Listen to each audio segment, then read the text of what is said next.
Hello everyone, আসসালামু আলাইকুম। আজকে আমি দেখাবো আপনাদের হাতে যে মোবাইলটি আছে সেটির নামে কোনো মামলা বা জিডি করা আছে নাকি। আমরা যখন অনলাইন থেকে নতুন বা পুরাতন মোবাইল কিনি, বিশেষ করে পুরাতন মোবাইল যে আমরা বক্স ছাড়া কম দামে কিনি, এই ফোনের নামে কি মামলা আছে কিনা সেটা আমরা কিভাবে বের করবো।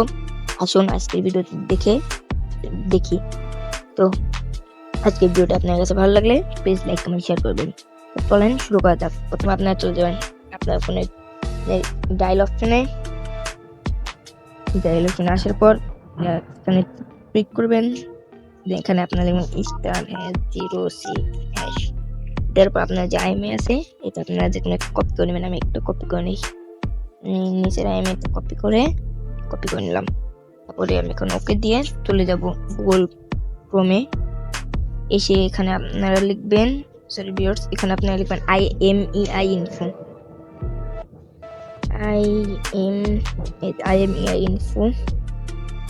তারপর আপনি এখানে ক্লিক করে দিবেন প্রথম ওয়েবসাইটটাতে। তারপর এখানে একটা ক্লিক করে দিবেন। দেখা যায় আপনারা ক্লিক করবেন, এই জায়গায় একটা ক্লিক করে দিবেন। এখানে একটা ক্লিক করে দিই। যে আমরা একটা আইএমএই নাম্বার কপি করে আনছিলাম এটা এখানে এসে পেস্ট করে দিবেন। এখানে একটা ক্লিক করব, যে আমরা পেস্ট করে দিই। এখানে আমরা এখন এখানে ক্লিক করব, চেক আইএমএই করবেন আপনারা। তারপর আপনার সামনে ইন্টারফেস চলে আসবে।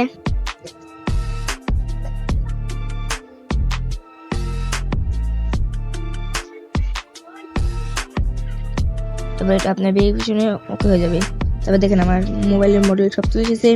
আপনি একটু প্রয়োজনে এখানে আপনারা দেখতে পারবেন একটা অপশন আছে লস্ট ডিভাইস চেক। এই অপশনটা, এটাতে আপনি একটা ক্লিক করে দিবেন। এখানে একটা ক্লিক করে দিবেন, তারপর একটু উপরে আসবেন, চেক লস্ট এখানে ক্লিক করে দিবেন। ক্লিক করার পর অপেক্ষা করবেন। অপেক্ষা করার পর আপনারা একটু উপর যাবেন। উপর যাওয়ার পর দেখবেন এই যে এখানে হলো কত অপশন আছে।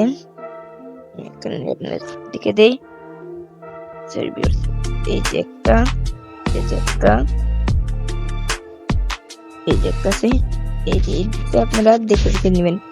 প্রথমটা হলো ডিভাইস স্ক্রিন। আমার কোনো মামলা নাই, কারণ ডিভাইস স্ক্রিন রিপোর্টেড থাকলে এখানে মার্ক চিহ্ন দেখাবে। ঠিক আছে, আপনার কোনো রিপোর্ট প্রবলেম থাকে তাহলে এটা দেখাবে, টিক মার্ক দেখাবে। ডিভাইস ক্লিন থাকলে এখানে এটা দেখাবে। তো আশা করছি আপনি আজকে ভিডিওটা বুঝতে পারছেন।